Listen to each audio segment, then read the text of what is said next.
High, আমি তৃষা। বিগত ৪-৫ দিন শরীরটা একটু খারাপ থাকার কারণে কোনো ভিডিওই শ্যুট করে উঠতে পারিনি। তাই আজকের ভিডিওটা চালু করলাম ছাদ থেকেই। দেখো, আকাশ দেখে তো বুঝলাই পুজো চলে এসছে। আর প্রত্যেক বছর পুজোর আগে শুরু হয় আমার নিজের সেলফ কেয়ার, যেটা আমি সারা বছর করি না। সারা বছর আমি ল্যাদ খেয়ে কাটাই। আর এই পুজোর কিছু মাস আগে থেকে আমার শুরু হয়ে যায় স্কিন কেয়ার, হেলথ কেয়ার, আরও নানান ধরনের অনেক কিছু তো লেগেই আছে। তো এই সবগুলোই আমি অর্ডার করেছিলাম ফেসবুকের একটা পেজ থেকে। তোমরা যদি কেউ জানতে চাও তাহলে আমাকে অবশ্যই কমেন্ট করো, আমি কমেন্টেই ফেসবুক পেজের নাম বলে দেবো।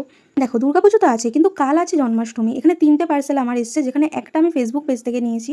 এটা আমি গোপালের 2টো ড্রেস নিয়েছি ফেসবুকের একটা পেজ থেকে। তোমরা জানতে চাইলে আমি কমেন্টে বলে দেবো। এখানে একটা লাল সুতির জামা আমি নিয়ে নিয়েছি, আর একটা নিয়েছি সিনথেটিকের ওপর এই সাদা নীল জামাটা। তো দুটোই কেমন হয়েছে আমাকে অবশ্যই জানিও। এদিকে গোপুর জামা দেখতে দেখতে ওদিকে আমি ভুলেই গেছিলাম যে আমি বিরিয়ানি রান্না করতে করতে চলে এসেছি। যাই হোক, তারপর ছুটে চলে গেলাম করতে। বিরিয়ানি ফিরিয়ানি হয়ে গিয়ে দমে বসালাম। এবার তোমাদেরকে এই জিনিসটা দেখাই যে আমাদের বাড়িতে দম বিরিয়ানিতে কী করে দেয়।